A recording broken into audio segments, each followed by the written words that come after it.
se retrouve ensemble après des années de route et on vient s'asseoir autour du repas. C'est quand même une idée tout à fait étonnante. Ce sont des professionnels qui viennent donner un petit coup de jeune à votre appartement de façon à le vendre ou en tout cas à le présenter le mieux possible. C'est exactement ça. Ça nous vient d'où cette pratique-là? Comme ça s'appelle home staging, je suppose que ça vient de là-bas. De là-bas.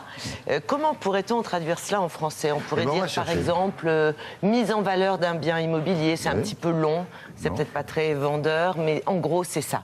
Ça veut dire qu'on a du mal quand on visite un appartement. Généralement, le visiteur, l'acheteur potentiel, a du mal à se projeter dans l'ambiance générale que pourrait donner un bien immobilier une fois rénové, une fois refait. Et donc généralement, vous pouvez trouver dans une situation assez particulière, dans le style.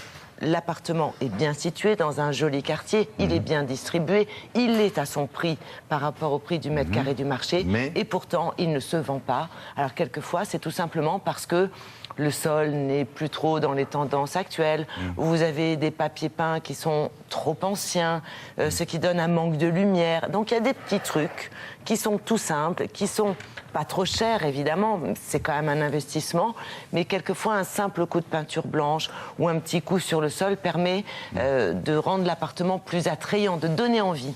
En général, quand vous vous adressez à une agence comme intermédiaire, c'est l'agence qui s'occupe de ça ou qui vous donne des conseils, traditionnellement? Alors, l'agence immobilière peut vous donner un conseil, c'est-à-dire, au bout d'un moment, on ne se rend peut-être plus compte non plus de l'état de son propre appartement, bien immobilier à vendre, puisqu'on y vit.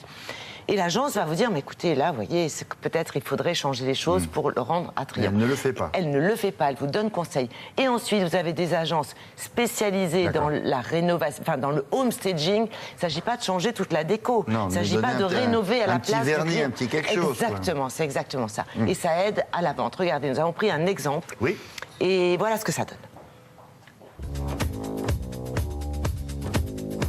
C'est un appartement qui se trouve à Marly-le-Roi, très bonne situation, appartement de 58 mètres carrés, 210 000 €, le prix du marché.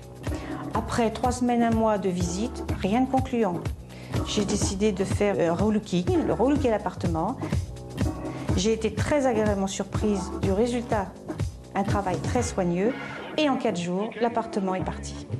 L'appartement était occupé par une personne âgée, donc on avait des papiers peints un petit peu vieillots, des tissus au mur, dans le séjour un sol carrelage à damier noir et blanc. C'était assez marqué d'un point de vue générationnel. Le home staging, littéralement, se traduit par la mise en scène du bien immobilier. Donc en fait, ce sont tous les efforts qui sont faits pour que le bien paraisse sous son meilleur jour et que ce soit une véritable aide à la vente.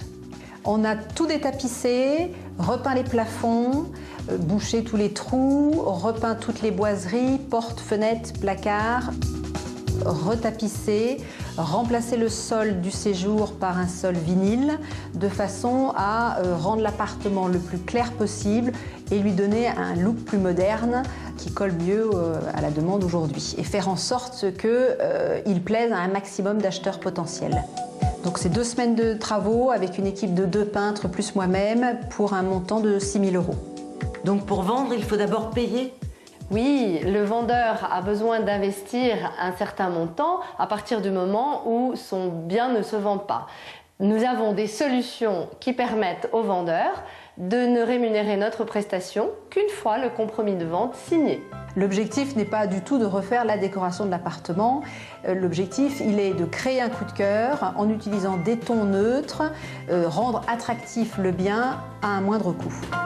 Le délai moyen de vente après intervention est d'environ 3 semaines et le coût à prévoir est environ de 2 à 4% du prix du bien.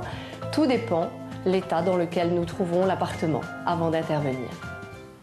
Oui, mais alors, l'acheteur potentiel arrive, il visite, mais il voit bien qu'il y a des meubles en carton, que c'est pas là où vous habitez. Il dit, mais vous l'avez mis en scène, votre appartement. Oui, c'est pour répondez, oui, bien sûr, pour vous faire plaisir, pour qu'il ait... Exactement, pour donner une idée de ce que cela peut donner une fois habité.